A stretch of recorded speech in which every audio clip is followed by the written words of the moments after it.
Fill her up. You're listening to the Gas Digital Network. Conceive, believe, achieve. Shut the f*** up. You're listening to Believe You Me with Michael the Count Bisping. You know my name yet? And Anthony Lionheart Smith. Well, ladies and gentlemen, welcome back to the show. Anthony, 9:30 at night here in the UK. What time is it where you are? It is 3:30. 3:30 in the afternoon. What the hell is taking you so long? What's going on, buddy? How are you? I'm good, man. Just busy. Summer. I feel like in the summertime, I'm busier than I am when the kids were in school.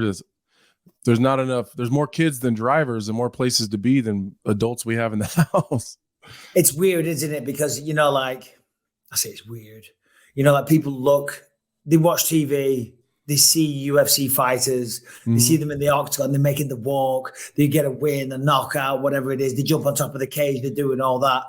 But we're just regular people. And then you're dropping the kids off, going to the grocery store, doing the normal stuff. Yeah. Yeah. They all have camps, and it's volleyball and basketball and then wrestling twice a week. And then, my oldest has a tutor, to get her, she's going into 6th grade. I don't want her to she's struggling with math a little bit. So we got a tutor, give her some extra help, get her on track. And it's like in and out constantly. It's holy shit. It's busy. Yeah. Well, that's called being a good father.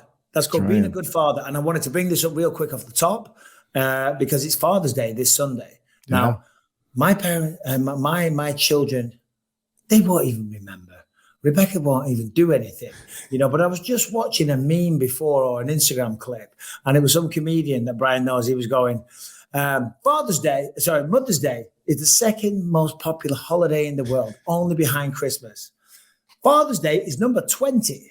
And he's like, I can't think of 18 other holidays. No. You know what I mean? No. Halloween's at number 6. So that means ghosts and goblins and ghouls come way before, like 14 times before the father.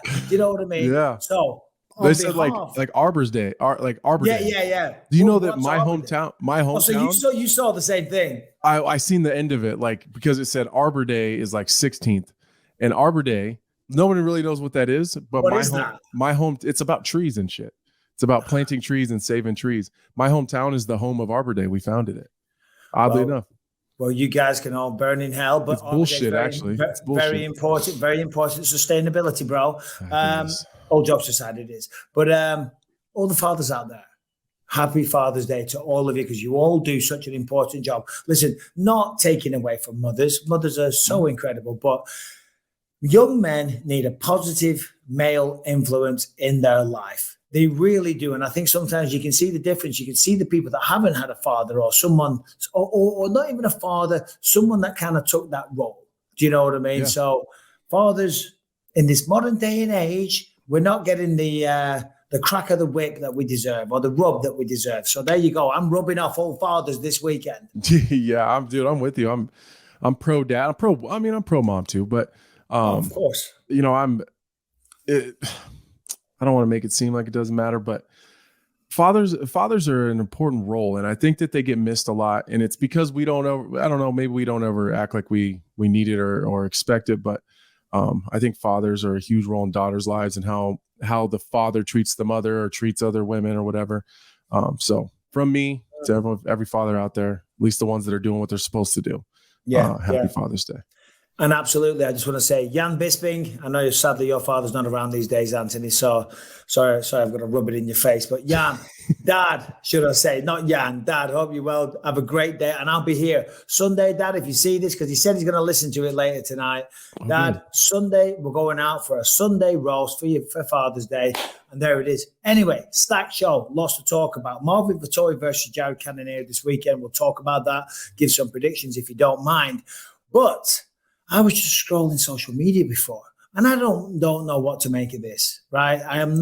We're not in the business of scandalous gossip or anything like that. But we saw the thing with Conor McGregor at the Miami Heat last week, where he drops the mascot, okay?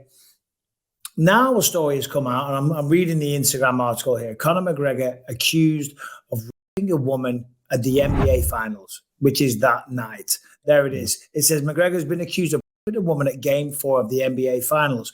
According to demand letters authored by attorney Iris Mitchell, that was sent to McGregor, the NBA, and the Miami Heat this week. The incident happened just after the Nuggets had won. In the letter, Mitchell claims the NBA and the Heat security helped separate the woman from her friend and then forced her into a restroom that McGregor and his security guard were already inside of. Mitchell says in the letters the woman was able to elbow McGregor repeatedly, which gave her a window to escape. However, she allegedly fled in such a manner that she left her purse. When Mitchell says she went back for her and they held her hostage until she pleaded with them for its return. In the letters, she says security refused to let the woman exit or allow anyone else, including her friend, inside the bathroom. The lawyer then claims McGregor emerged from inside of the handicap stall, shoved his tongue in the victim's mouth, and aggressively kissed her. Of course, McGregor's reps are saying it's false. And I'll just say this. Listen. I'm going to pick my words carefully. Yeah, choose my words a tough one, because there is a lot of real accusations. I'm not saying this isn't real. I'm just saying that when I read that statement, it just seems a little weird. I mean, for example, listen. All right, fair enough. Here's the real parts. McGregor broke his leg. He's in the handicap stall. Makes sense. Mm-hmm. I missed that. Yeah, that's a good one. He's got a titanium shin bone.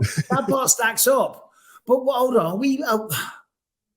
are we supposed to believe that McGregor security guards are now in the business of abducting women? Not just the McGregors, the Heat and the NBA security are helping him. And they're dragging her into a bathroom where McGregor's waiting in hiding, licking his lips, waiting, and say, "Oh, here she is." And I am not making light of it, and that's why I'm saying I'm trying. And of course, but that's what they're saying. Well, that's what they're saying, which is crazy. So not only is McGregor here, and by the way, I just saw another article. She's not pressing charges; she just wants a settlement. Of course, she does.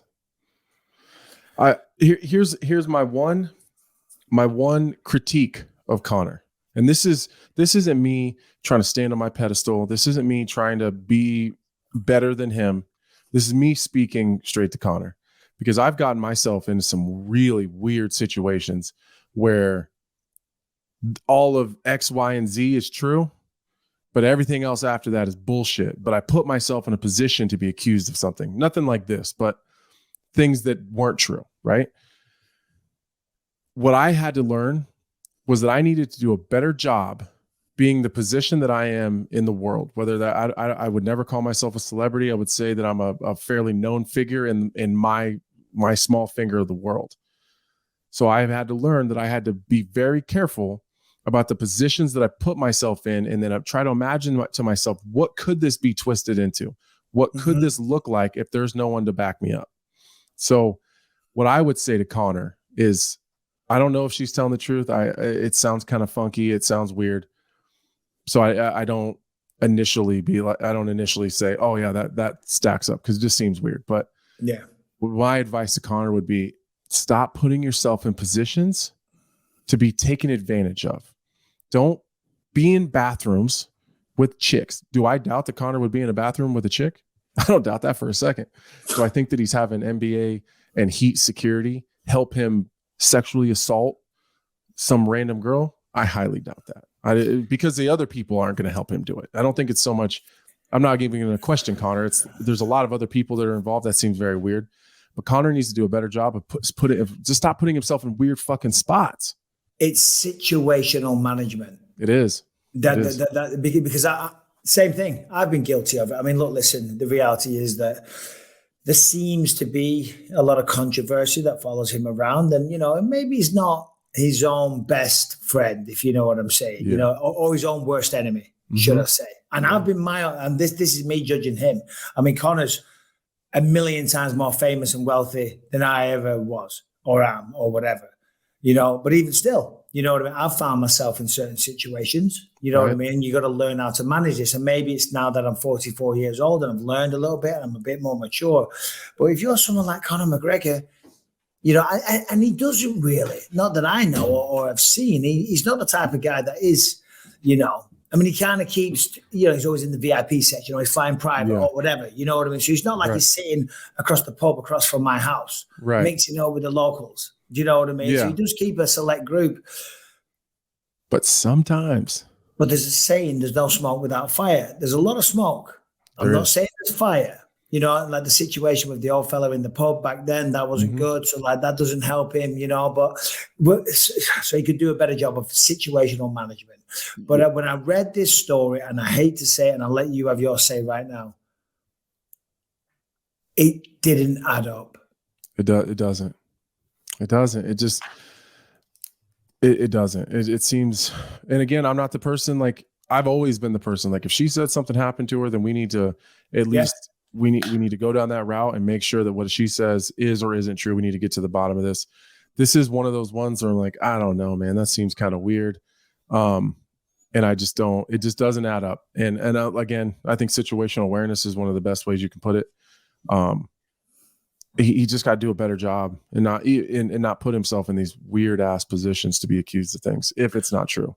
I mean, look, listen, I mean, the man is just the center of attention wherever he goes, not because of through design. It's just because he's Conor McGregor and he's loud and he's boisterous and he's flashy, you know what I mean? And it attracts certain types of people, and I'm not saying that's not his fault. He's entitled to live the kind of life that he wants to live, and he's entitled to enjoy the success, and reap the benefits of all the hard work that he's done and all the success that he's had. But at some point also, you're going to say, all right, maybe not be in the disabled toilets with a woman or whatever. Right. But it's just because Rebecca said, I was talking about this to Rebecca, and maybe Beck, you can give your side. Rebecca, you can give your side, because we were talking about it before we started, and I said, I don't think this adds up. And she said, well, Michael, you can't say that. That's how I feel too. Like I hate saying that. Because I don't want to discredit some girl if something negative did happen to her. But isn't that no 100%? Because it's a serious allegation. It's right up there with one of the worst things that can happen to a woman. Because they are vulnerable, and it is very sad that there is some men out there that are predators like that. And I don't need to go into what we all think of them because it's pretty self-explanatory. Right.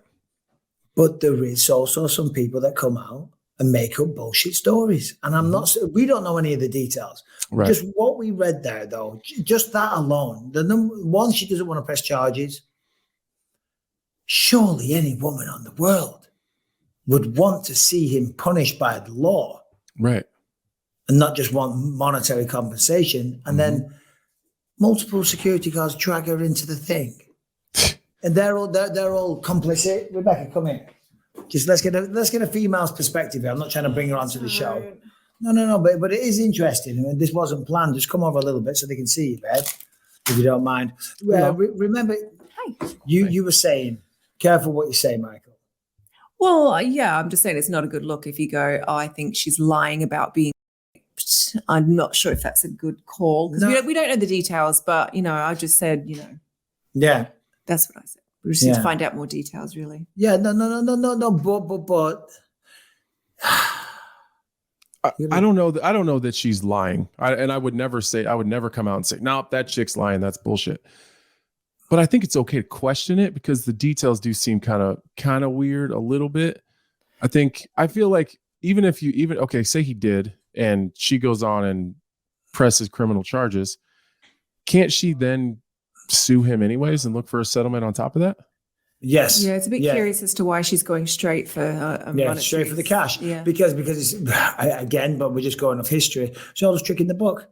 You know what I mean? Yeah. Go after them. They pay them under the table, which she hasn't done that. She went straight to TMZ to get the maximum amount of publicity, but we don't know the details. We don't know. Well, Conor's kind of screwing himself in the past too because he's done so much stupid shit.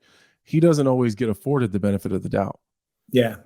So he's kind of the perfect person. Yeah, but there has been a few of these situations. But no smoke without fire. Well, no more smoke. Well, will you just go and mop the floors or something? How about that? Happy Father's Day.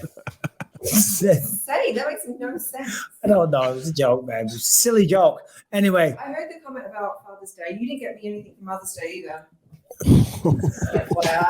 Every day. Did you guys hear that? Every day is Mother's Day in your life. Every day's Mother's Day for you. Yeah, shut up. Get out of here. Oh dear. Anyway, so Harrington isn't here. I just want to say something, Mike. It is so refreshing when your wife and your kid like kind of flip you shit, because I think from the outside, I think a lot of people are like, well, these guys are doing all this really cool stuff and they're so cool and they're the head of the household. And I just get straight abused in my house. Like someone's talking shit all the time. Someone's giving me shit. My wife's belittling me about something. My kids, I didn't do something right for them.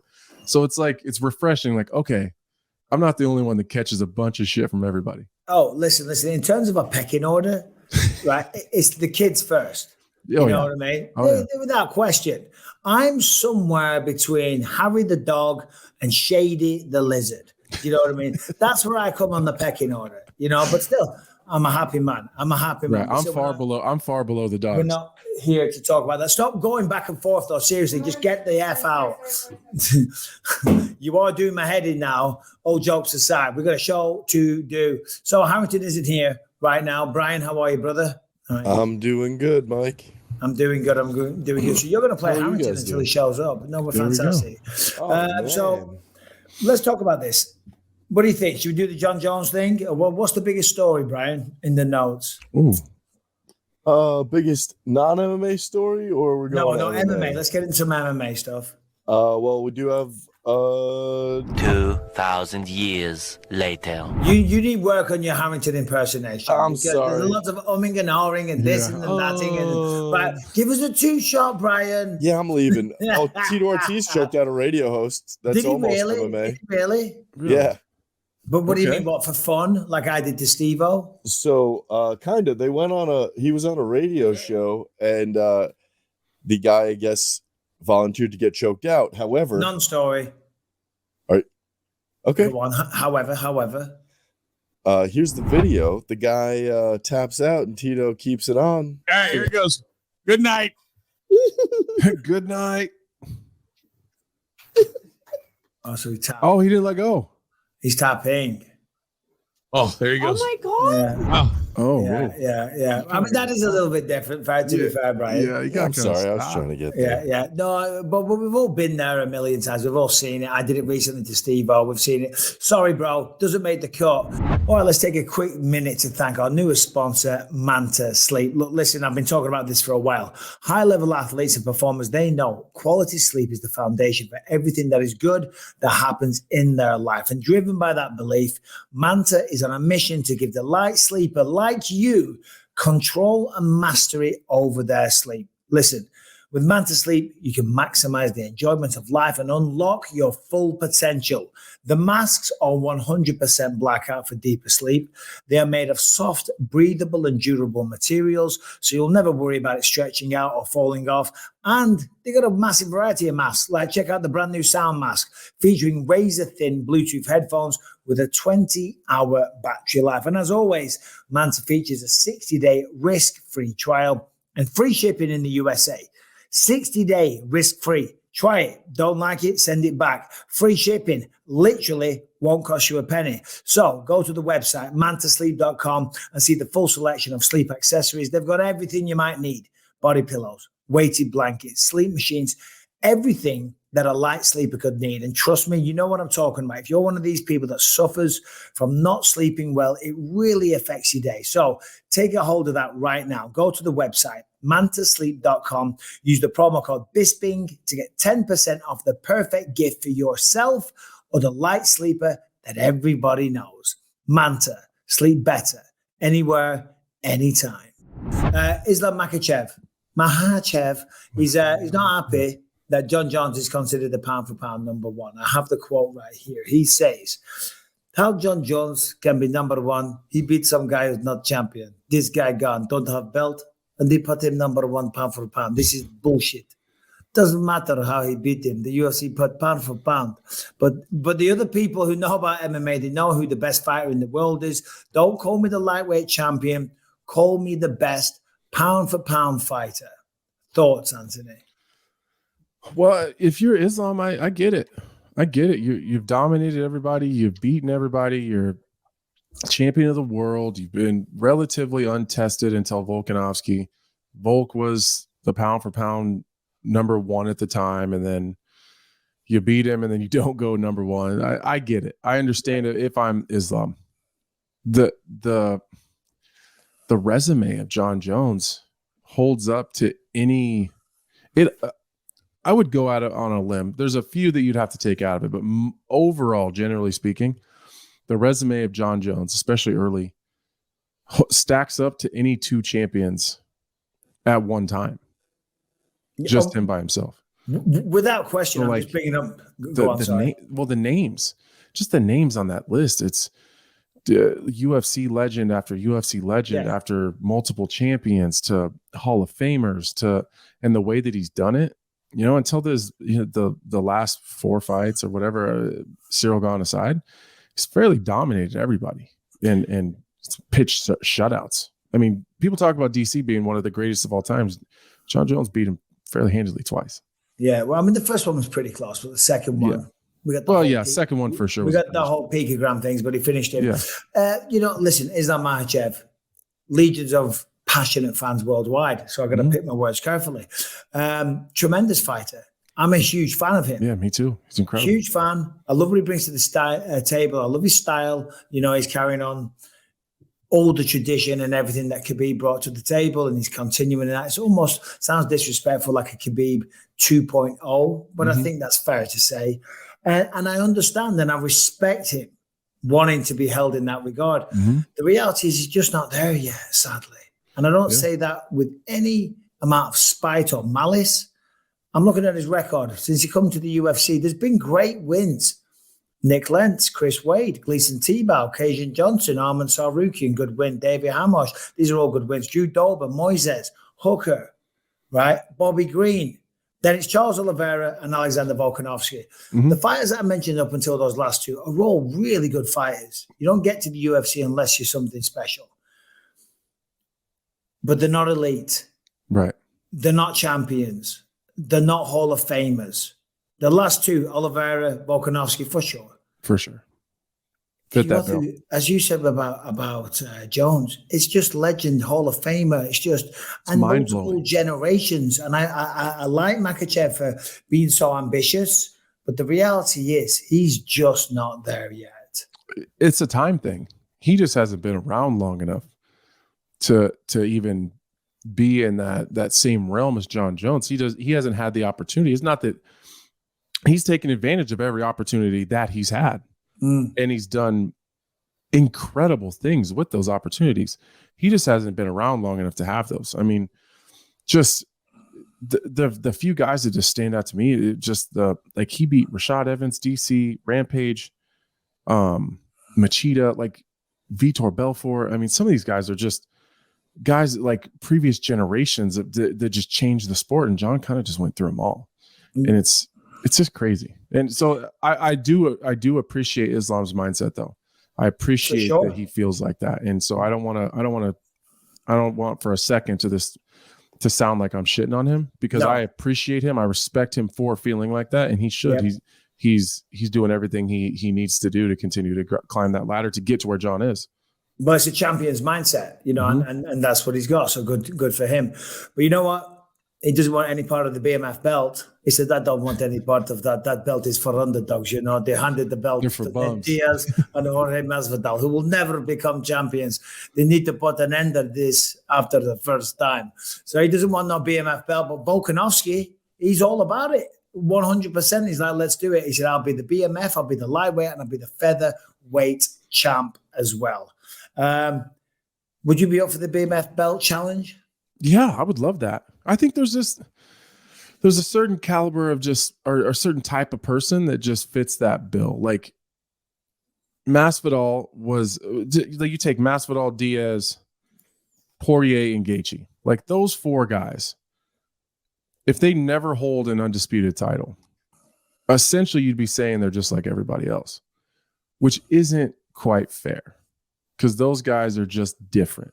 They're different, and I think the BMF belt gives an opportunity for maybe people that never have held the undisputed title. I think that gives them something else, another accolade, another trophy, another just just some acknowledgement that they're a little bit different.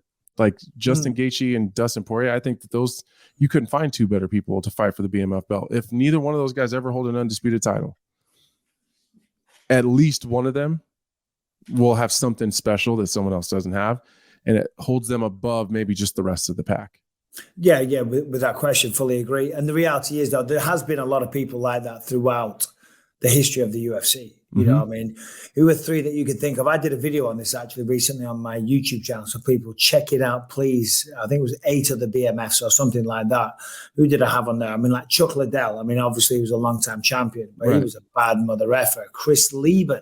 There's a guy that never doesn't get the recognition. Chris Lytle would be another good guy. Chris Lytle. Yeah, who else did I have on there? I mean, Vanderlei Silva. Yeah. You know, bit of a prick. Yeah. Bit of a jerk. But even like a guy like I'm kind of thinking even like Dan Hardy. Like Dan Hardy.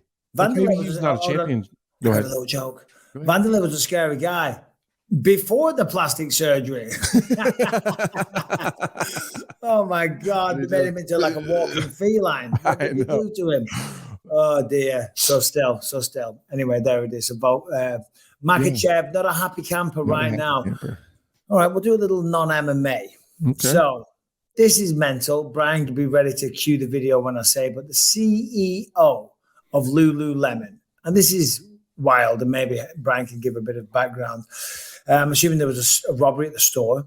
The CEO of Lululemon says that he stands by his decision to fire store clerks who chased shoplifters out of the store, citing the company's zero tolerance policy for intervening with a robbery as reason for firing the workers. We have a zero tolerance policy that we train our educators on around engaging during a theft. What the F? Brian, we got the video, please, mate. No, you can. No. Seriously. Get out. Get out. Get out. Jesus. Video their car. So far, she hasn't done anything. She hasn't done anything yet. They're about to zoom out. I know, but I don't.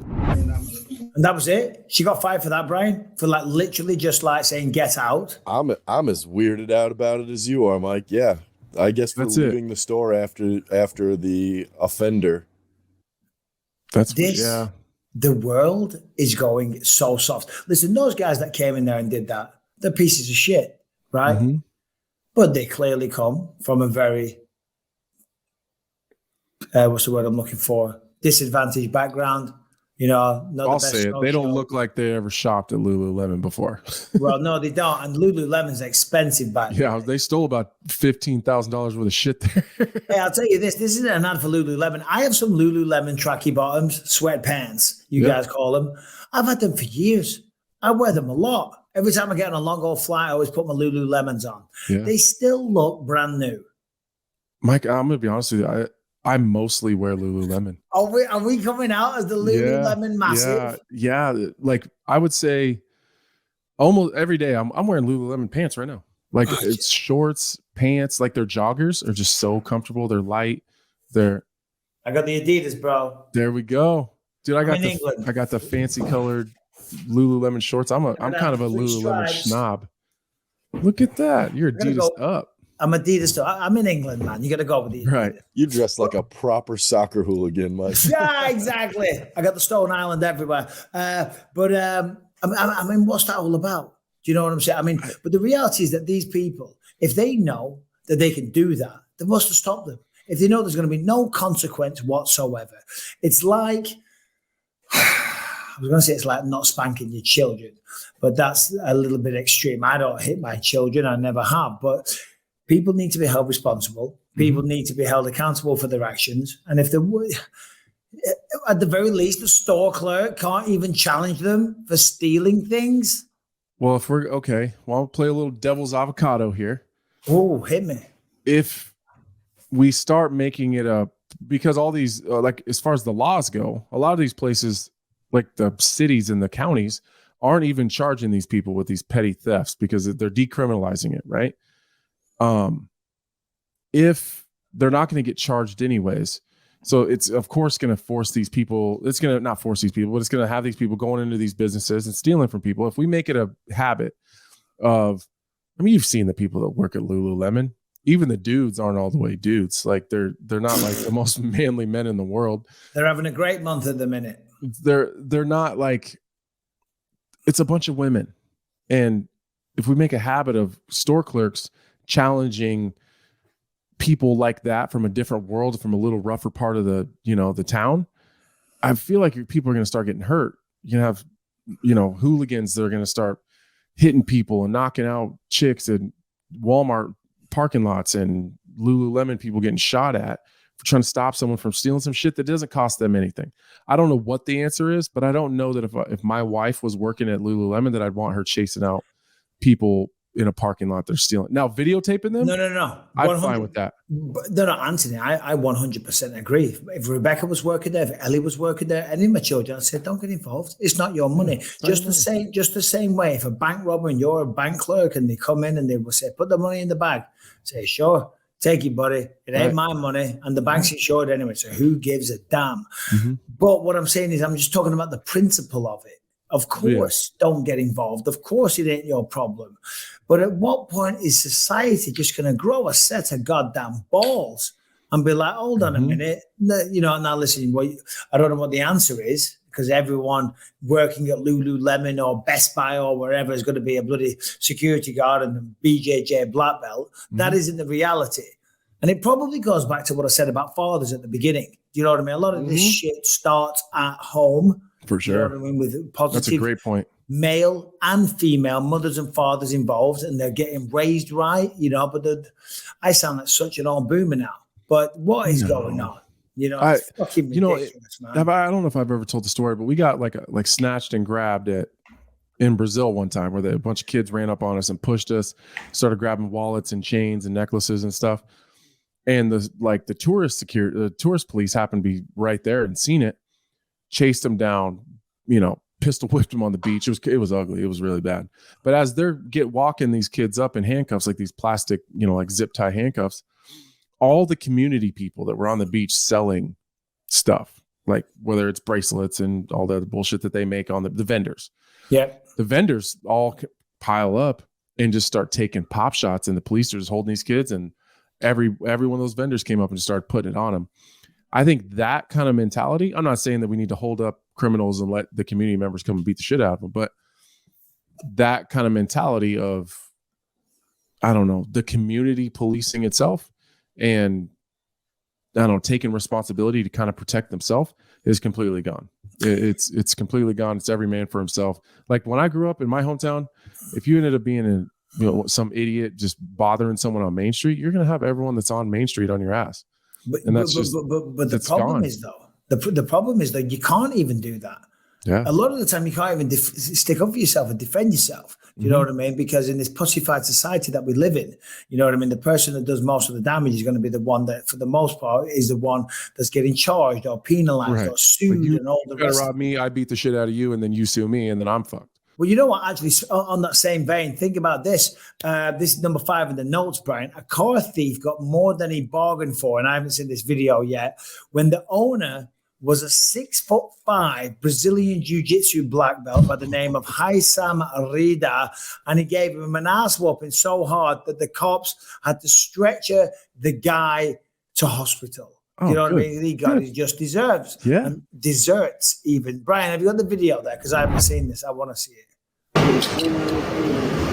Initially, like, he tried to show my stuff. What's that guy's name? Haysam Rida. Oh, I know that guy.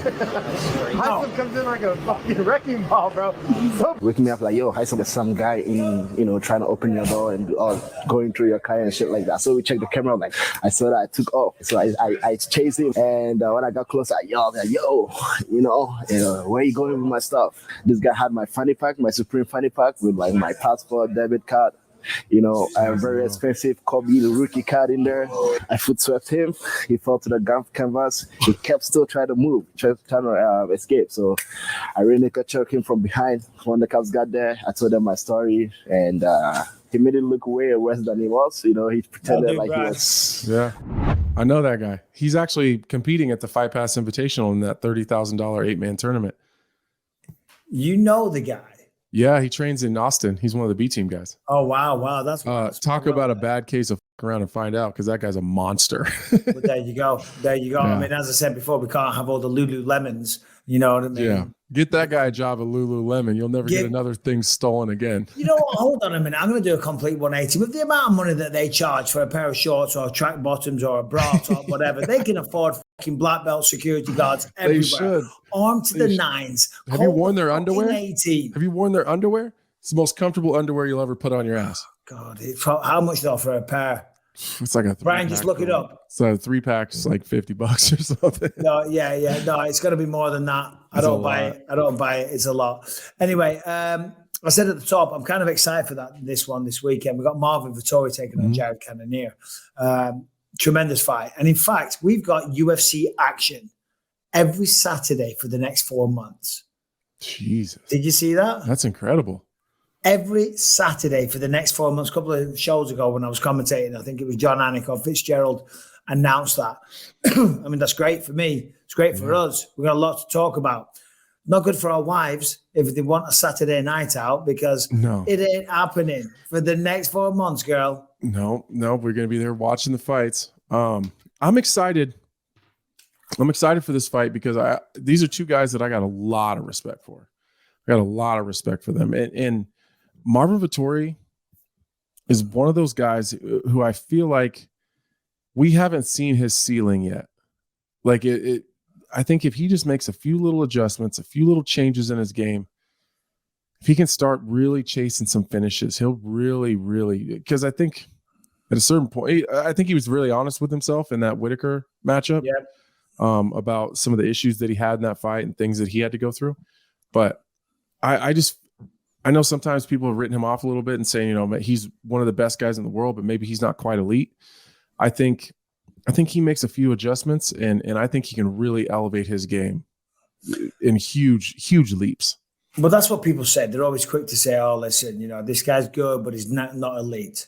And we talked about this multiple times. And it's all well and good if you are an Israel Adesanya or a John Jones or a George St. Pierre that is instantly elite. Fantastic. But that doesn't mean you can't work your way up there. Doesn't mean you can't be a work in progress, a bunch of clay that's slowly getting molded by your team, your coaches, and more importantly, by yourself. You know what I mean? And Marvin Vettori is a hard worker. He's a tough son of a bitch. Listen, I like the guy. I like the guy a lot. And I'm just looking at his record, 19-6, only 2 knockouts, which is very surprising, to be fair, because he does hit hard. 9 submissions. That doesn't get mentioned. I mean, he does have good grappling, but 9 subs, pretty good. The people he's lost to: Robert Whittaker, no shame. Adesanya, Antonio Carlos Jr., Shoeface, and one guy back in the day, Bill Bowman. So he's only lost, other than Billy Boy Bowman, he's only lost to the elite, so there's no shame in that. And I'm excited for this fight because him versus Jared Cannonier, I don't think there's going to be too much in the way of grappling. I think this will play out predominantly on the feet. Just quickly on Cannonier, 16-6, 10 knockouts, 2 subs. Last beat Sean Strickland, close fight, split decision. Before that, lost to Adesanya. Also lost to Robert Whittaker. So they've kind of fallen foul to some of the same people, which any of the elite middleweights probably have the same losses, let's be honest. Yeah. Whittaker and Adesanya. You're going to lose to them. But how do you see this one going down, Anthony? I think this might be one of the closer match fights that I've kind of come across in a long time. I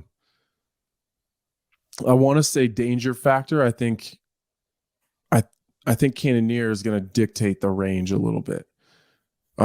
He's going to be the one that's going to he's going to be making the decisions on who gets close to who. So I don't think that Vettori is going to want to hang out in Cannonier's range too much. Cannonier's a great kicker. And I think even in the Whittaker fight a little bit, Vettori had some problems with the leg kicks. I think with the Adesanya fight, he had some problems with the leg kicks. So I'm leaning Cannonier, but if Vettori can start getting some takedowns and really threatening the grappling exchanges, he can. Even Derek Brunson was able to get some takedowns and pull that fight closer than maybe it typically would have been with just the threat of his takedowns. So if Vettori can get that going and mix it up and get the up down going a little bit, I think he can really pull himself into it. I do lean Cannonier though. Yeah, it's a close one. Just for the sake of it, I'll say Marvin Vettori. I think for the most part, I'll play on the feet. I would like to see Marvin go for some takedowns, as you mentioned. I don't think Cannonier is the easiest guy to take down because he's one of those guys that they're always trying to take down. Yeah, he's a freak athlete too. I think Cannonier may be a little quicker, but I think Vettori is stronger. And maybe I'm a little not biased, but maybe I'm making this because I talk to Vettori a bit more. Do you know what I mean? So who am I to say that Cannonier is not just as motivated? That isn't training just as hard. That isn't making the same sacrifices. But I don't speak to him as much as Marvin. And I know how important it is to Marvin. So I think he's going to come. He's going to have an incredible performance. I'm going to go Marvin Vettori. I think they're both going to have an incredible performance, to be honest with you. I think this fight is going to be really, really close. You know, a second ago when you said dictate the range. Yeah. Oh, I thought you were frozen up. No, I was waiting. I was like, no. I thought you were frozen up. It's just the way you're looking at me. No. When you said dictate the range, I smiled for a second. Yeah. Because it reminded me of something. When I was commentating, I was doing an interview. Where was it? I thought, where was it? And I said, was this recently? I was going to say, yeah. You said dictate? The last one. Yeah, I said dictate. I was going to say, you dictated the pace. And I said, you dictate. And everyone straight away on social media, did Bisping just really say, how did his dick taste? And I was like, oh, you bastards. I caught it. I caught it live. And then did you catch it? It's so funny when I do something or say something stupid, I'll start getting tagged on social media, but they also tag you. And then if you say something or you mess up your words a little bit on the broadcast, they'll tag you, but they'll also tag me. The old dick taste. Anyway, Arman Sarukian's back in action this week. Who's he fighting? I didn't know that. Joaquin Silva. Oh, that's a good one. That's a good one. That's a stunning co-main event as well. All right, let's talk about HTLT supplements. Look, listen. Whether or not you're an amazing athlete, a world champion like myself, or just an everyday fitness enthusiast, or you're an average Joe looking to get off the couch and make some gains, right? Say goodbye to the average performance and say hello or hello, baby, to the extraordinary results with the incredible product GO2 Max from HTLT Supplements. Let me tell you, workouts become easier. Motivation levels are higher. Workout sessions are easy, and halfway through a normal workout where you start to feel tired, you can't be bothered, and you say, you know what, let's call it a day. Well, guess what? You don't feel gassed. In fact, you feel motivated. 2-hour workouts feel like 30 minutes, and each week is better than the last. It's as if you are aging in reverse. If only you were, because if you were, I'd give it to my missus. Rebecca Bisping needs a bit of anti-aging. Don't slap me, babe. Listen. This stuff, all jokes aside, is scientifically backed in over a dozen human trials, all showing clear benefits when it comes to sleep, mood, energy, performance, well-being, and weight loss. And it's not specific to one sport or cardio only. Simply taking it will get you back to a place of overall improvement, confidence, and motivation. And as I said, this isn't just a supplement for the hardcore athlete, but anybody, including a couch potato who has trouble even getting up to exercise.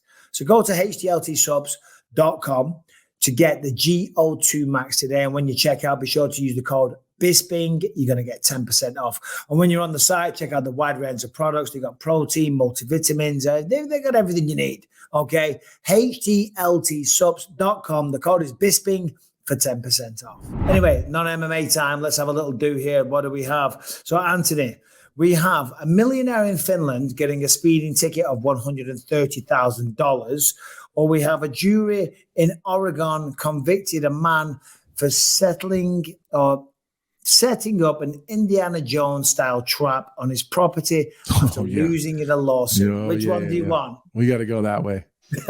Booby trap in Oregon.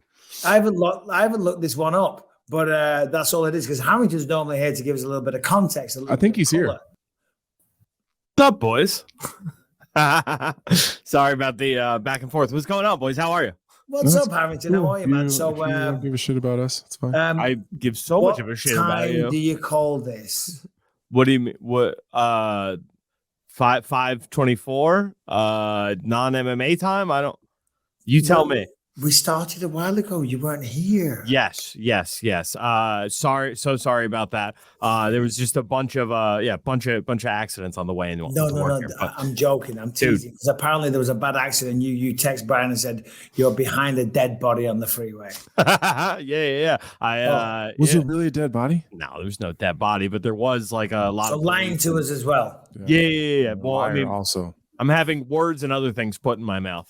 Sorry about that, Jesus guys. Christ, how did his dick taste? He swore there was dead people. Oh, come on. That was a good one. I'm here all night.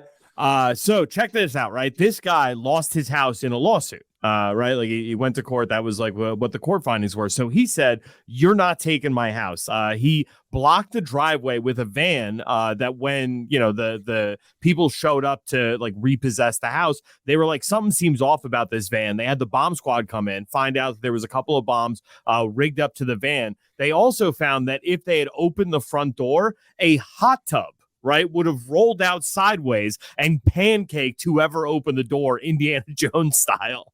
Yes. Oh my God.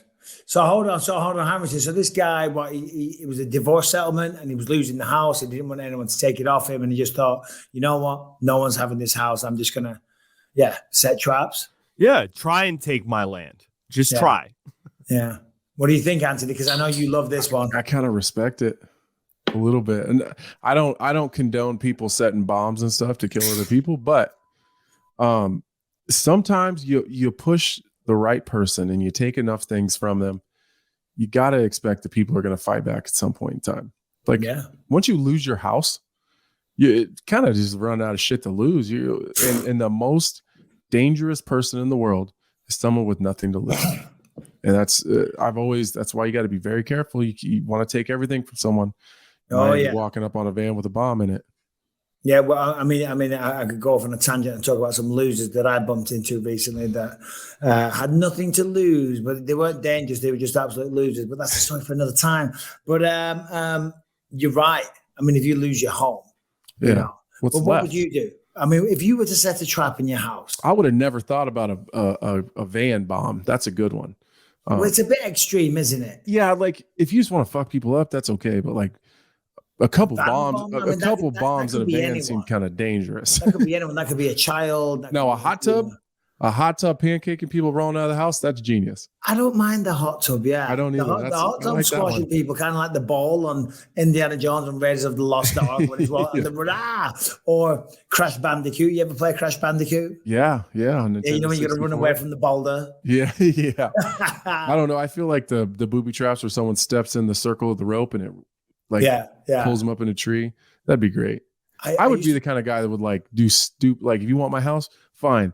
But like there's bears and shit living in it, and you just like let wild animals live in there.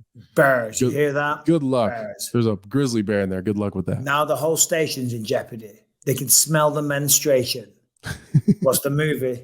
I have no idea. That's another little Anchorman quote. Yeah. But still, there it is. I've got nothing else to add to that, really. It's a funny story. It's really funny. I want to talk about the millionaire that got the $130,000 speeding ticket. How do you get $130,000 Well, because this was in Finland, and the country judges, they base the fines on the offender's means and the severity of the offense. And Harrington, give us some context. So basically, this guy's obviously a wealthy guy. Mm-hmm. He's speeding in his car, no doubt going very fast. Go ahead. It was 20 miles an hour over the speed limit, which is... Oh, my God. Yeah, it's not that bad. That's nothing. I think that's reckless driving in America. I'll look that up, but I know 20 is pretty fast. 20 miles an hour over the speed limit is nothing. Okay. No. Technically illegal. Yeah, sure, normal. Absolutely. Should you do it? Probably not. But don't tell me, anyone that drives, we have all gone 20 miles over the speed limit today. On the way here. Yeah. I had to make up some lost time, so I definitely did. But yeah, so the way it works is this is a very, very wealthy man, and 20 miles an hour is considered egregious. So yeah, that's the fine that the court came up with, which is just absolutely ridiculous. $130,000 for going 20 miles an hour over. I feel like we're taking advantage of rich people at this point. Well, I can see both sides, right? Because one side is, well, so the argument for it is that, well, this guy's so wealthy, unless we give him something, a fine which is a deterrent, if we just give him, I don't know what it is in America, I've never had one, but in the UK, it used to be £60 and 3 points on your license. Mm-hmm. If you're Conor McGregor, or you're a Dana White, or you're a billionaire, Bill Gates, whatever, £60 isn't a deterrent to you. No. So I understand that. But also there's a side of me that just hates the system where just because you've done well, you've worked your ass off. So therefore it becomes one rule for you and another rule for another, you know, right. The fucking tax brackets as well. You know what I'm saying? Don't even get me going. You work your ass off. Yeah, don't even get to me get going. into a tax. You work your ass off to earn more money. And then therefore, because you're earning more money, we're now going to tax you more. That pisses me off. It pisses me off too. It pisses, because then it just, I'm not going to get too into this because I'll freak the fuck out. But like, why can't it just be a flat percentage across the board for everybody? Oh, you're talking about tax? Yeah. Yeah. 100%. Like what? Like 10% of this person working this regular job or working fast food or whatever. In my 10%, of course, mine's going to be more than that person. So like, the number is going to be higher. Why the fuck is my percentage higher than that person's? Like, no. It drives me crazy. It drives me absolutely. I couldn't believe it. It's fucking theft. I used to work at factories on minimum wage, and then I started fighting in the UFC, and all of a sudden I jumped up a couple of tax brackets, and my percentage was going through the roof. I'm like, whoa, what is this? What are you talking about? It's just insane. I mean, look, listen, everyone needs to be taxed. Tax the goddamn billionaires. You know what I mean? I mean, I know that they have their legal loopholes and they're very smart financial that's the problem. Everyone's talking about like tax the rich. They're not taxing the rich. You're taxing the upper middle class. That's what it is. It's not like the rich people got loopholes and lawyers and firms and all this other bullshit to make sure that they're not getting taxed at all. So like get rid of the loopholes, because all you're doing is you're fucking me. And that's what drives me crazy. And these politicians, they talk about it all the time, that's what they're going to do. Mm-hmm. But they never do. They never make a difference. Like Joe Biden is so full of shit and he's so useless. He hasn't come through on any of his policies. I mean, what happened to him recently? Did he fall over again or something? I mean, I know the guy's old as shit. Did he fall over again last week? Brian probably knows. He will know for sure. Brian knows for sure did. I'm fishing it up right now. I'm sorry. I'm going to say it. I know he's the president of the United States of America. He needs to take a break. He needs a nap. He needs to turn it in for the night. Do you know what I mean? I think how old is he? 80? 80, I think. I think he's 80. 79 or 80. Wants to run the United States of America at 80 years old. If I was 80 years old, I wouldn't want to run my own bath. It's hard enough to get us to do a podcast twice a week. You're 34, I'm 44. Imagine the shit he has to do. No wonder he's useless. He's 80 years old. He's tired. Fucking hell. Yeah. My God. And I'm not. Oh, here we go. All right. Brian was quick to the fucking edit on that one. Gets the high definition version and everything. He did. It's the best video he's ever pulled up on this since I've been on this show. Oh God! And look, he's like pointing down at the ground, like, "Look at that! Someone threw something." You know, and the stuff that his administration is focusing on is just ridiculous. There's real problems in the world. There is. They don't seem to be going after them, and they don't seem to be. Anyway, that judge in Finland is out of his goddamn mind. What's the fastest you've gone in a car, Anthony? Not crazy. I've been probably 160. Probably. Yeah, that's what I've been, 160. Yeah, probably 160. Been pretty fast on a motorcycle. What's the fastest? Oh, see, that's scary. What's the fastest on a cycle? Motorcycle? Probably around 160. Yeah. Which feels much slower, to be honest. It feels. Were you riding? I was driving. Yeah. I wasn't. I was riding in the car. I was a passenger in the car, and I was the driver on the motorcycle. I've driven many times at 160. In the UK, there's the M6 toll road. Yeah. And I think now they do have cops. It used to be back in the day. Oh, this is what we thought. There's no cops. Private road is the toll road. I'm like, whoa, woof. But still. I don't speak these days, and I certainly don't go 20 miles an hour over a speed limit. Harrington, come on. In fact, don't come on. Good, fine. He doesn't know whether he's coming or going. You're okay. I'm here. You're all right, buddy. What's up? You're flustered. I am super flustered. I'm just getting it from the executive producer right now, but I'm good. I'm in the pocket. So in the last decade, what'd you do wrong? Everything. Oh, okay. That's kind of my. Want to talk about it? In the last decade, hold on. Where's this going? In the last decade, what? Are you going rogue on us? You're just choosing to steer us into unknown territory? No, sorry. I was going to say that same guy has racked up $300,000 in speeding tickets in the last 10 years. Right. So there's the context that we needed, though. Yeah. Do you know what I mean? It's 10 minutes ago. Yeah. We've just shit all over Joe Biden and everyone. We're fucking sick of this. You know what I mean? That guy's the definition of a repeat offender. Yeah. Like, so that speeding ticket got us bitching about tax brackets in the Biden administration. Yeah, I know. It's quite the segue. Yes, sure. But at 130,000 for that ticket, you got to figure the other ones are probably 50K and up. So it's not that many over a 10-year stretch. No, I don't know. It's quite a lot. But still, anyway, a few weeks ago, there was a UFC fight. I think his second fight. Themba Gorimbo. You must have seen this guy on social media. You might have saw his fights. Themba Gorimbo, I forget. Oh my God, my apologies. I commentated the fight. I interviewed him afterwards. Very, very inspirational guy. Comes from Africa. I forget the exact country. My apologies. Second fight, got a good stoppage in his second one after losing his first fight, which he took on short notice. And since then, I actually reached out to him because he's a very, very chatty guy. He's got a great personality. He's got a hell of a story. Comes from extreme adversity, and it sounds like pretty abject poverty in Africa. And here he is in the UFC, he's in America, and he was talking about Colby Covington. Now, Colby Covington really taken care of him. I do remember this guy, yeah. And brought in food to the gym and, all the rest of it. And he was like, you guys don't understand. You guys have one opinion about Colby Covington. You want to see what he's doing for me. And no one knows about this. So he was quick to shed some light on that. And I reached out, I said, I'd love to get you on the podcast sometime. And he really wants to do that. But still, he's in the news this week because the story was he had $7 something left in his bank account. And The Rock came out this week. The Rock has offered to sponsor Themba Gorimbo after he posted that he had just $7.50 in his bank account before his last fight and was even helped with food during training camp by Colby Covington. As I said, after getting a shout out from The Rock, he managed to auction off his fight shorts for $5,000, which he used then to build a well for safe drinking water for his village in Zimbabwe. Wow. That's crazy. How incredible. What a guy. How incredible. He's got $7. He sells his shorts for $5,000, which is insane, to be fair. Right. And then he takes that money and goes and builds a well. And doesn't use it for himself. Doesn't stay insane. Loading it up in Miami.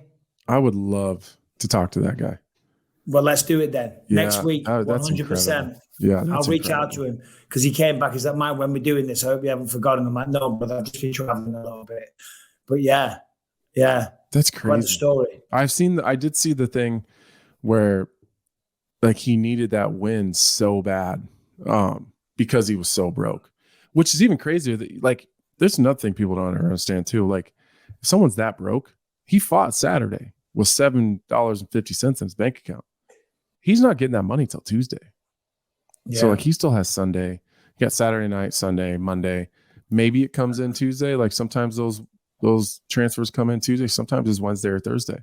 Like, so just because he fought and won, but I think he got a bonus too, if I remember right. But maybe he didn't. So. Maybe he didn't. I don't remember. But like he's still got to make it to like potentially Wednesday or Thursday, which is kind of sad. Yeah, you just reminded me that I remember I had my first, was it the first UFC fight? Yeah, I had my first UFC fight in Vegas and I stuck around for a little bit. And I remember, because back then we got checks. Now it's all wired. Yeah. I used to like the checks. Me I used too. to love, oh God, back in the day, you know, Dana was very kind. I got some big bonuses and stuff. I loved, because I'm from a small little town. I would love walking in the bank on a Monday morning with that check going, hello. As the same bank clerk that, you know, always giving me shit, always looked down the nose at me, thought I was a little scumbag. I'm like, just like to pay this check in there. You know, I said, oh, that's a big one. I'm like, yeah, you know, productive weekend, shall we say. This whole thing. I remember one time I stayed late in Vegas and I was broke. And I fought Saturday, lost, and then took my paper check and cashed it at a Wells Fargo and just felt like I was rich. Well, that's just what I was about to say, because I remember. Yeah, no, you're good. No, I did the same thing. Me and Rebecca, we had hardly any money, but I had the checks. So every time we're back in Vegas, we always say, why did we walk? Because you know those casinos in Vegas on the Strip, they look like they're close together. Yeah. But to walk between them is a long way. And I must have gone to 4 or 5 different casinos trying to cash this check. Jesus Christ. I mean, it was a lot of money to cash a check for, but it wasn't crazy. It was like, I don't know, $10,000 or something. Yeah. You know, but why we didn't get a cab? Well, we had no money. That's why. You know what I mean? Yeah. But we kept walking, and Rebecca was like, no one's going to do it. I'm like, no, they will. I'm telling you. It's a fucking UFC check. You know, I was on TV. I felt good though. It did. I think mine was around that. It might have been 15 grand or something. It wasn't a lot, but it was, like you said, it was a lot of cash for sure. I mean, the reason we say that, by the way, because everything's relative to a lot of people. Some people might think, well, that's not crazy. To other people, $10,000 is like winning the lottery. At the time, it was. Yeah, no, it was to me. I'll never forget. And I remember I was paying for something in some grocery store, and I pulled the cash out to pay, and this woman was up. What y'all doing walking around with all that money on you? You know what I mean? I was like, yeah, I'm loaded. Yeah, I'm rich. All right, Harrington, what should we get to? Oh, no, we got to talk about this, actually. This is actually a very interesting conversation. You might have seen it. You probably have. DC says that Jim Miller will not make the cut for the UFC Hall of Fame. I'll give the quote. He says, Jim Miller was never in the top 5. He's never in the top 10. I love Jim Miller. I love everything that he's accomplished. But at one point, Cowboy Cerrone, who, by the way, I don't think should be in the Hall of Fame either, was the all-time wins leader.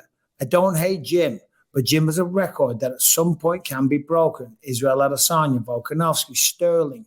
Those guys will never hold the win record. You want to know why? Because they're fighting the best of the best. Then there was a bit of backlash.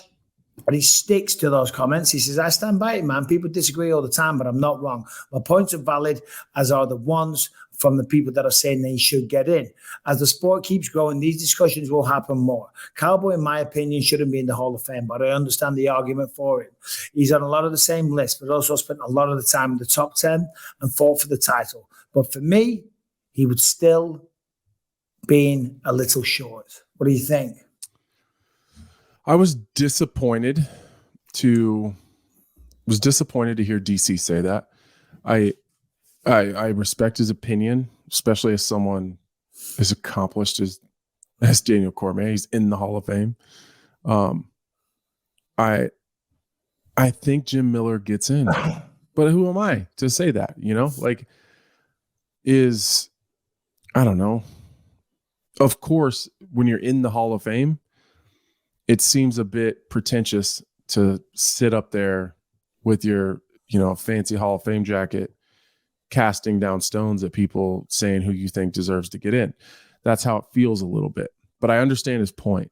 But I do think that at some point in time, when you've been around so long, you have so many fights, so many wins, bonuses. I think there's a place. I think there's a place for a guy like a guy like Jim Miller. That do they need to create maybe a different, a different category? Maybe for guys like Jim, maybe that's an argument people can have. I think that his career is a Hall of Fame career. Was he champion? No. Did he fight for the title? No. Was he in the top 5? No. But did he outlast almost everybody? Yeah, I think that's an accomplishment. He's got more wins than anybody in the UFC. That's an accomplishment. I think he deserves it.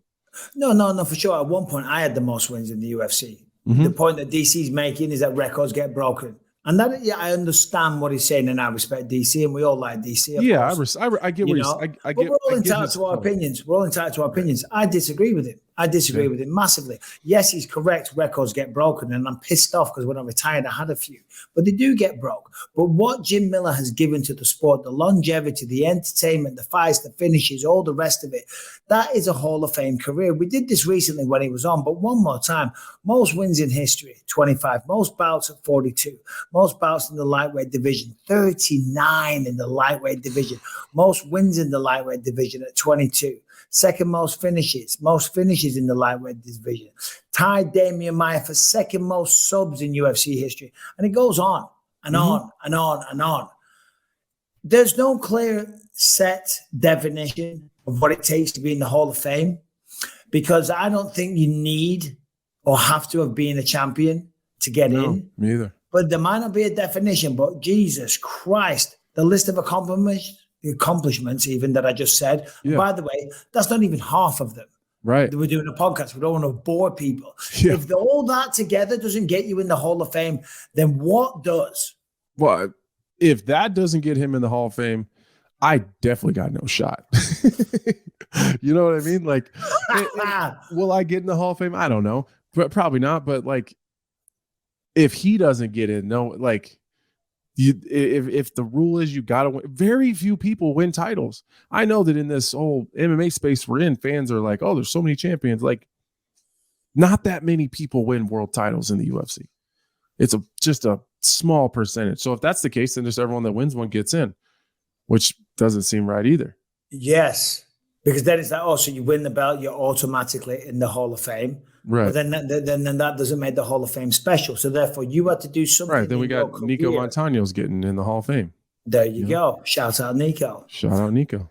Oh, geez, Louise, Anthony. But Dean Thomas tried to convince me that Nico Montano would have beaten Amanda Nunes. Oh my God! I swear to God, he tried. Are you serious? Yeah, I can't. Dean Thomas train her? No. Well, what's he doing? He's crazy. His it's so stupid. His thought process is Amanda never loses to anybody good. She only gets beat by people that are very good. Listen, I don't want to slag Nico off. I don't either. But let's get back to Jim. But I was just going to say, like, if you win the belt, then you don't just become a Hall of Famer, right? So that means you've got to do something extraordinary in your career. You've got to do something that stands out. You know what I mean? And being the guy that's just for forever and ever and ever, and every time you still see him on the card, and the entertainment that is given, and the finishes, the knockouts, the subs, and just always being true to himself, never changing. You know what I mean? There's more to it. It's about the person. It's about how you impacted the sport. And I feel like Jim Miller has left a big impact on this sport. He has, he's sacrificed a lot. And I think he deserves something in return for that. Let me ask you this. I don't know why this just popped in my head, because you said, no, you don't have to be a champion. Yeah. Nate Diaz, Hall of Fame. Yeah. No, I say no. I say Nick, yes. Why Nick? Nick, because it's Nick Diaz, bro. He has been around forever, since 2002. He's one of the early pioneers, and he's just and look at the people that he's fought and a lot of the people that he's beaten. Yeah. I think Nick's career is more impressive than Nate's, and I'm not talking shit about Nate. You know what I mean? The two brothers, I'm huge fans of both of them. Yeah. But still, there we go. That's an interesting argument. See, I would say Nate because of just his impact and how he changed the sport in a lot of ways. And you can't deny that. It's certainly the impact. But if we're talking career, I have a hard time disagreeing that Nick probably had a better career. Yeah. More impressive for sure. See what I mean? It is a very interesting conversation to have when you start looking into it, the if, buts, and whys, the criteria for how you get in. Yeah. You know, I don't know if there is any black and white criteria. Would you think? I kind of like that there's not. Yeah. I think I like that there's not, because then it's just people chasing. Now you're just chasing criteria on how to get in. I will say this about the criteria. I don't know what the criteria is, but I think it's perfect. Yeah. The criteria is perfect because I'm in the fucker. Come on. You're like, oh, I don't mean it doesn't. No, I'm in, you know. I mean, whoever's making those decisions, they're spot on. DC, geniuses. Shut up. They are smart guys. All right, believers, let's talk about Seed and their amazing product, the DS-01 Daily Symbiotic. DS-01 was developed for systemic benefits beyond digestive health, the first in the pipeline of clinically studied next-generation products. It's a daily probiotic and a prebiotic. Let's get to the point. It's all about gut health, okay? And the gut health is so important. So what's in it? Well, 24-strain broad-spectrum probiotic and prebiotic formulated for digestive, gut, immune, and additional systemic benefits from the viability of 53.6 billion probiotic bacteria. I don't know if you know about that, but 53.6 billion, that's a lot of billions. So the 2-in-1 ViaCup delivery technology protects against stomach acid, digestion enzymes, and bile salts for viability through digestion. What does that mean? The live probiotics even, will actually make it to the end of the small intestine for delivery to the colon, you know, where you poop. The prebiotic outer capsule is made from an Indian pomegranate. This outer capsule serves as an elegant barrier to oxygen, moisture, and heat, which means no refrigeration necessary. The probiotic inner capsule has a proprietary formulation comprised of clinically and scientifically studied strains characterized at academic institutions and research partners in Italy, Spain, Belgium, Japan, blah, blah, blah, US, all over the world. It is not of animal or soil origin, and it is biofermented in Europe. We're talking some fancy stuff here, okay? You're sitting there, you're listening to me going, what does all this mean? It means good gut health. It means living your best life. It means being healthy, because the gut is so important. Just look it up on YouTube. You'll find out all about it. It's sustainably delivered monthly. Each component of the refill system is designed to protect your DS-01 Daily Symbiotic and be gentler on the earth. The shipping box is constructed from ecological paper made from algae that would otherwise damage fragile marine systems. Your bio-based tray is made of renewable ingredients, starch, natural fibers, water, and produced energy efficiently. It's fully recyclable and home compostable. Your monthly refill comes in bio-based pouches that keeps oxygen and moisture out whilst being planet safe. They also use an entire natural insulator made from US-grown, non-GMO corn starch. So right now, get 25% off your first month supply of Seed's DS-01 Daily Symbiotic by using the promo code BELIEVE at checkout. Seed.com. Once again, that's Seed, SEED.com. Seed.com, use the code BELIEVE. 25% off. Take control of your gut health today. Live your best life. Be happy, be healthy, be a believer. Let's go. Harrington, what have we got? In fact, no, we don't need Harrington. No offense, buddy. Jamahal Hill's in the news. Mm-hmm. You've been talking about Yuri Prohaska, saying, what is he doing? What do you know? Have you spoken to Jamahal recently? He was at my fight in Charlotte. And I think essentially what he's saying now is kind of just what he talked to me about in Charlotte. They need a clear contender. He's not, obviously he wants to fight Yuri, but he's not really tied to that. He's not married to the idea of it only being Yuri, but sounds like the UFC just needs a clear contender to poke their head up above everybody else. Which is kind of where I think this Jan Blachowicz Pereira fight comes in. But it sounds like he wants to fight sooner than that. So, but there isn't really anybody to fight. Brian, can you bring up the top 10 of the light heavyweight rankings? Because off the top of my head, I can't think. I mean, Jan Blachowicz, of course, if he can beat Pereira, I think Dana pretty much said that gets, he would get it. I think Jamahal and Pereira, I think that would probably get it as well, because simply talk about a fun matchup, and he was a middleweight champ. And it'd be such an exciting fight as well.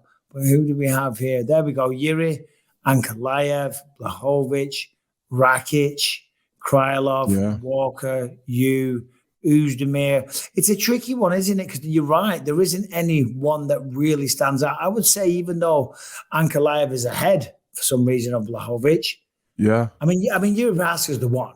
But if he's not going to fight soon. Right. Well, Ankalaev and Blachowicz are not coming off of wins. They're coming off that draw. Rakic is coming off a loss, although it was an injury, or it's still a loss. Blachowicz. Krylov is coming off of a loss. Johnny Walker. Who beat Krylov? Span. Oh, Span. That's right. And then Johnny Walker, obviously, then me. I'm coming off a loss. Volkan Ozdemir. Now we're getting far down. Paul Craig coming off a loss. Ryan Span. Mirzan Akhanov is, he's coming off a win, but he's way down there. In some ways, then, and I hope this doesn't, not meaning to be insulting, Pereira coming up to 205 adds a little bit of fresh blood as well, doesn't it? It does. It does. Star power. And it really shows I totally fucked myself by losing. Because I'd have been that guy for sure. Yeah. It is what it is. Yeah, well you would. It is what it is. You would. Well, it is what it is. You know what I mean? Sorry, man. I didn't mean to bring that up. Oh, it doesn't matter. I'm good. Does it piss you off, though, if you don't mind me asking? I mean, like sometimes do you sit there at night and fucking really dwell on it a little bit? I try not to for very long, but it does bother me. Like, it was right there. And we're seeing it now. Like, it's right there. That's all I had to do. And, again, credit to Johnny. Did a good job. Yeah. No. Hey, it is what it is. It's all about. That's the game. And we'll get back at it. Game. We'll get That's back the at game. it. It's just like a text to what's his name? Brendan Lofton last week. Same thing. That's the game, man. That's the game. It's a motherfucker. All right, Harrington, is there anything decent in non-mixed martial arts? A funny story that you've got for us at all? This. Hold on. This one. The woman on the plane. This isn't true. This isn't real. I think it is. I genuinely do believe it is because I know she did get kicked off of the flight. Brian, if you want to bring the video. Hold on. Before you play the video, so a woman, I don't know if you've seen this, Anthony. They sent through a video. A woman on a plane bought 3 economy tickets so you can put the armrest down. Then, as you guys call it, saran wrap. We call it cling film. I have seen, cling film. And then she cling films or saran wraps a whole area to make like her own little bit bubble so she can have like a business class seat. I mean, the problem is it's a long video, but look. Is this real? It can't be.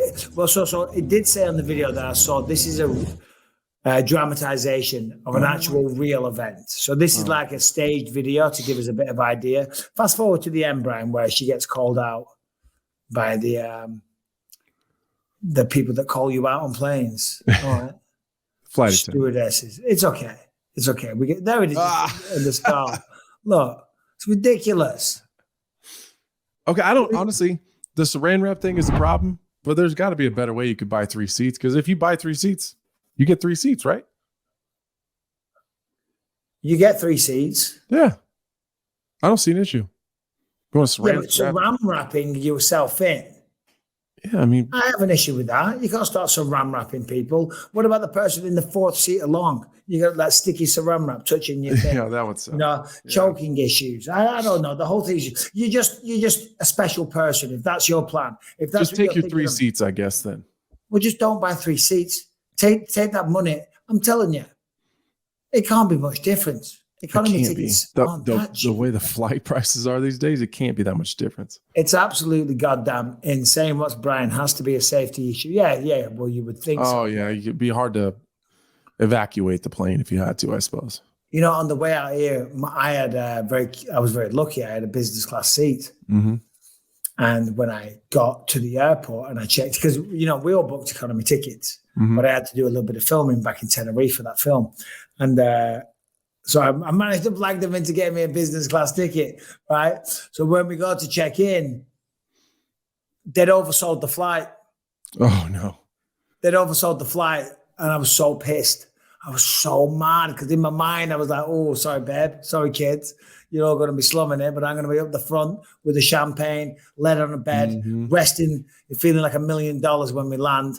But they'd oversold the flight, so I didn't get one. And I was so pissed. Oh, I bet. And I said, I have paid so much money for this seat. What are you going to do? What are you going to do for my compensation?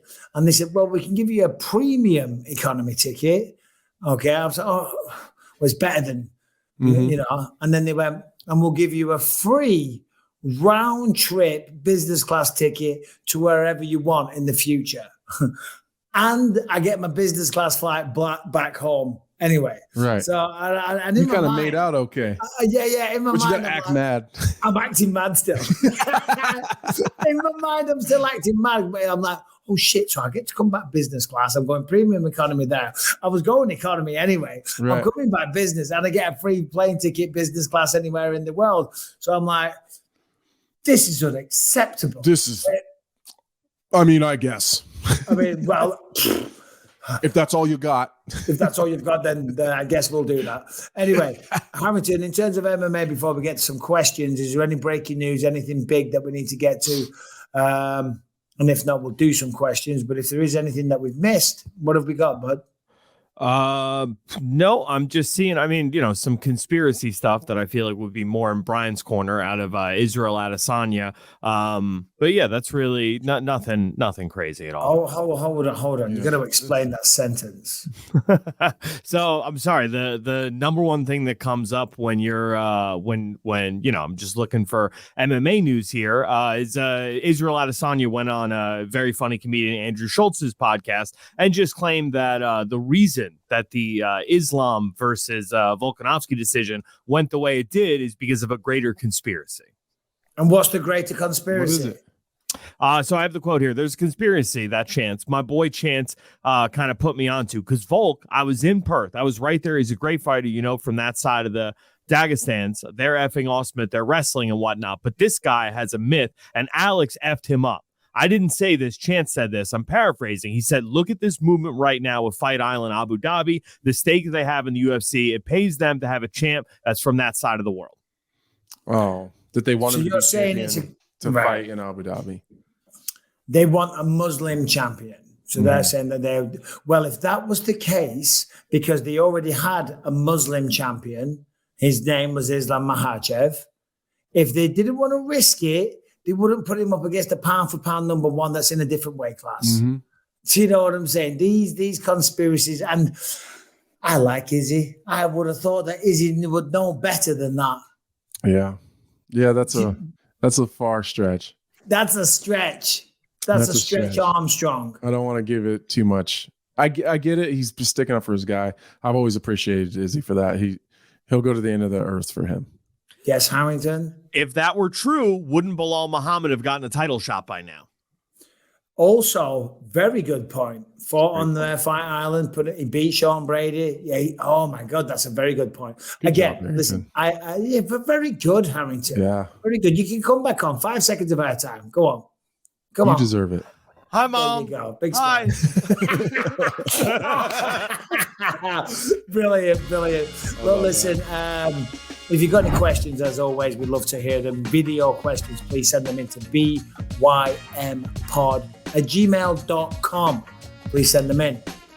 If you're listening on iTunes, Spotify, wherever you find podcasts, make sure you subscribe. Leave us a 5-star rating, positive review. It really helps out on those platforms. If you're watching on YouTube, make sure you subscribe to the channel and you hit that notification bell to find out whenever a new episode drops. And if you want to catch over 400 episodes you can't find anywhere else, completely ad-free and totally uncensored, head to gasdigital.com. Use the promo code BYM. Get yourself a 7-day free trial. Check out over 20 great shows on the network.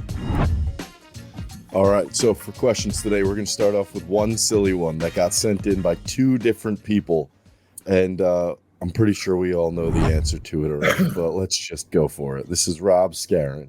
All right, Rob. Hi, guys. Big fan of the podcast. Mike, massive inspiration for me losing weight. I've got a long way to go, but you're helping me on that journey. So my question, you may have heard the story about Mike Tyson when he bribed the zoo guy to let him in to fight a silverback gorilla.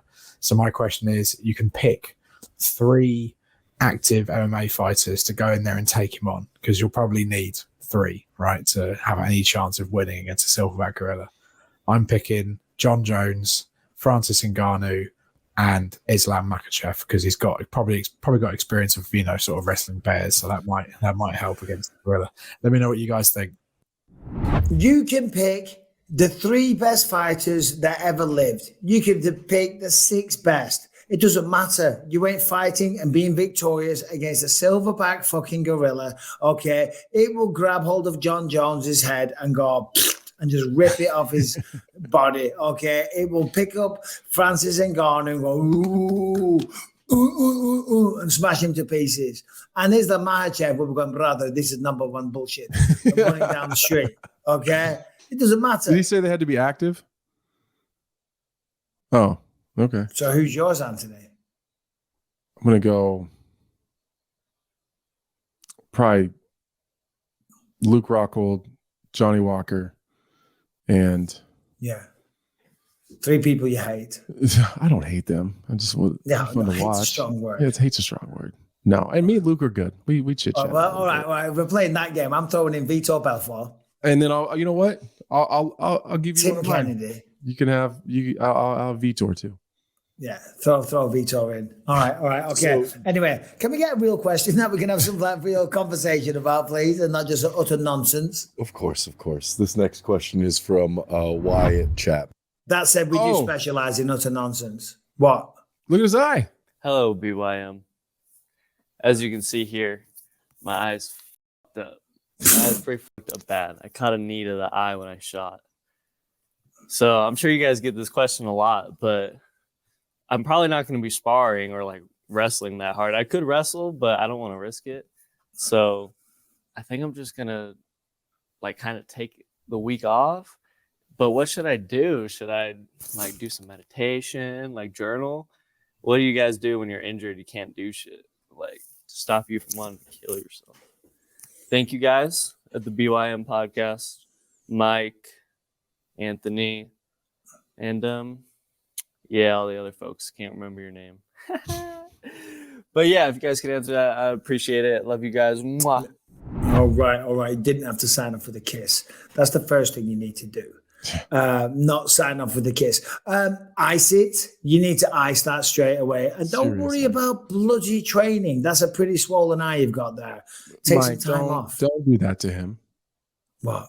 Tell him the truth. What's the truth? Don't be a pussy and get back to practice. Ice that shit.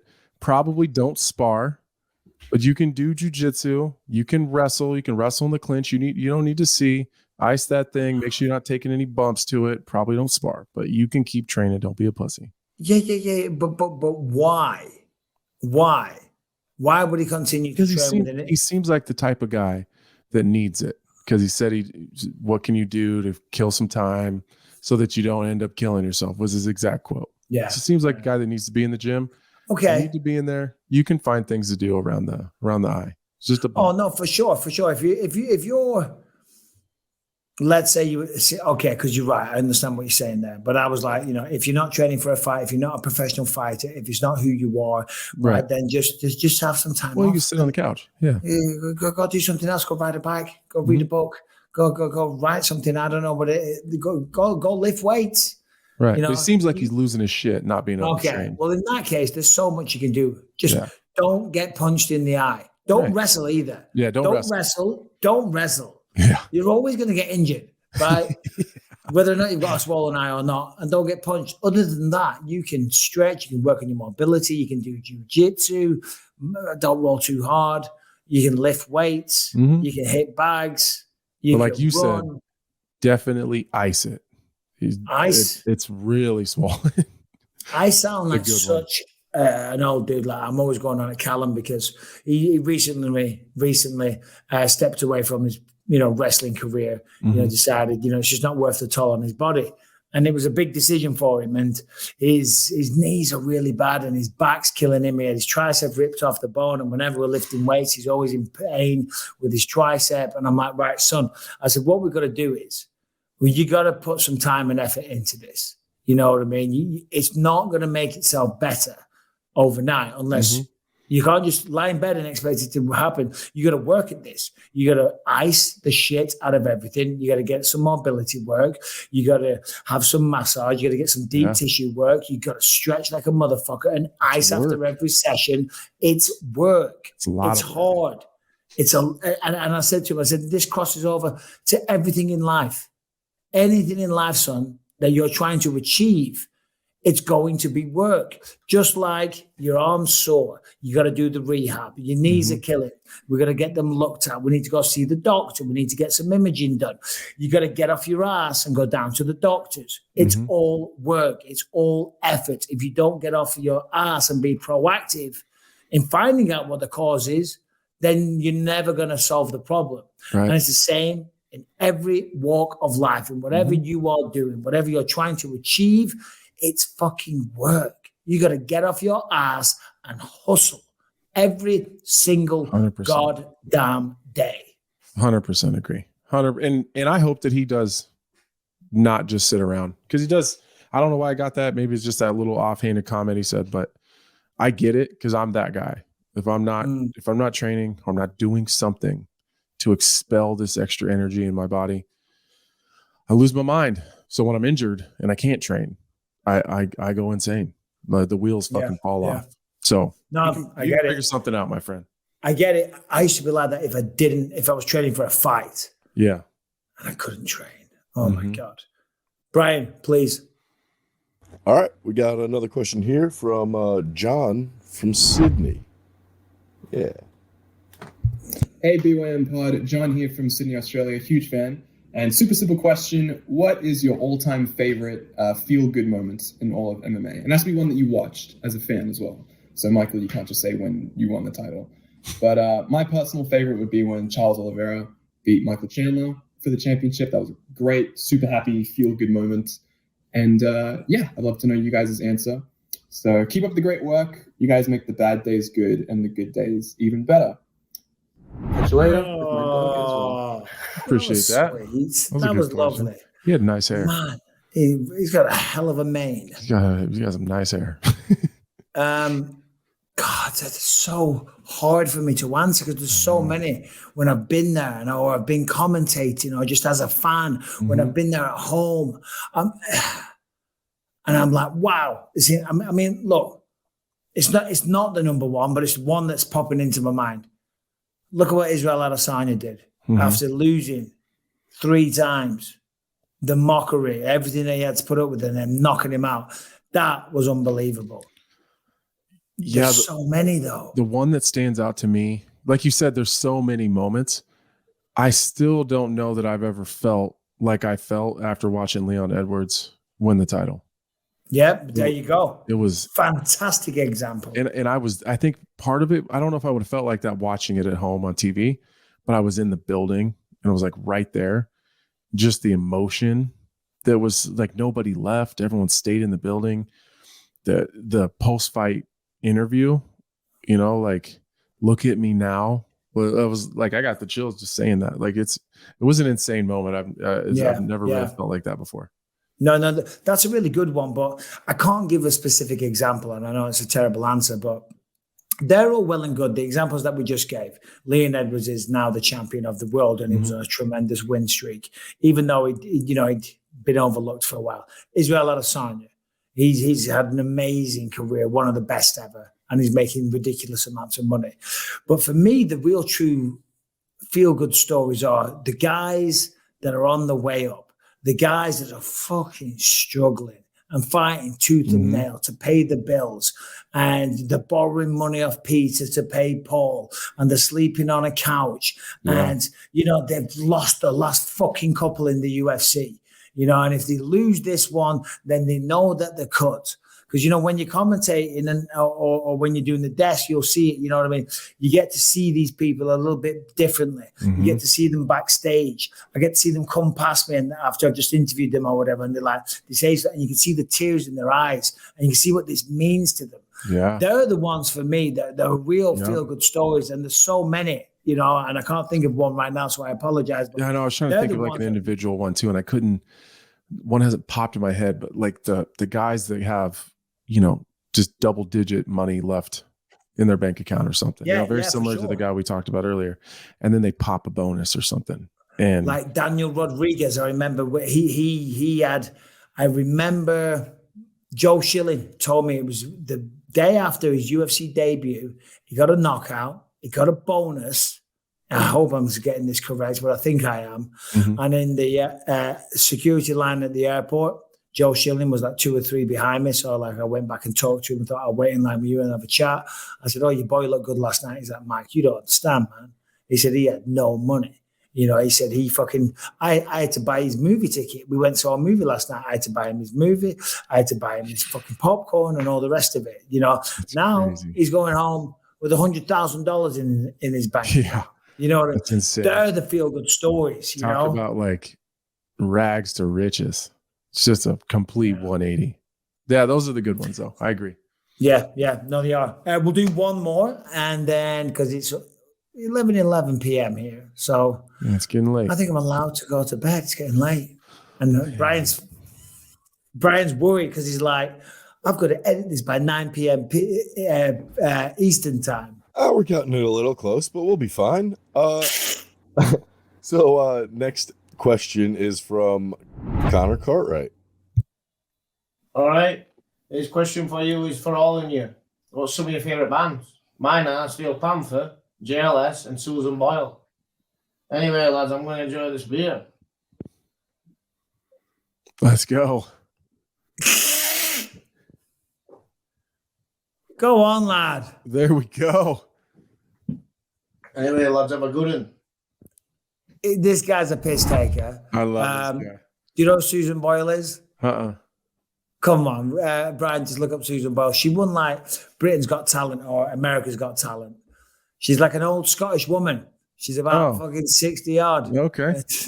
she like sings opera or something like that. JLS. Oh, okay. Yeah. So he's bullshitting. He's but then look, there she is. That's one of his favorite bands. All right, mate. And then JLS. In fact, just do JLS UK band. Do that as well, Brian, and let's get a visual on them because he doesn't look like a JLS type, but you never know. I love that even more that I didn't get it. Yeah. Zoom in on one. Yeah, that doesn't look like that's like it. Poor English Backstreet Boys. But it is a good question. Who's your favourite bands of yours, Harrington? Harrington. I called you Harrington. Uh-oh. I apologise. No, you're fine. It'll never happen again. I would say when I was growing up, I was a big Breaking Benjamin fan.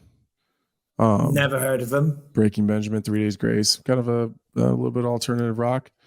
These days, a lot of country, so nothing good. Yeah. Nothing great. I'm sitting there, this is really bad. I can't think of a single one. I mean, I've got all the typical ones that you might say, you know what I mean? I like music. I listen to a very eclectic mix, shall we say. But I wouldn't say I have a favorite band. There wasn't a guy that was going to concerts when I was younger. Are you much of a concert goer? I am. We do a lot of concerts, but it's a lot of different shit. It's like we went to Usher, and then I just went to Lizzo, and then the next week after Lizzo, I went to Brooks and Dunn.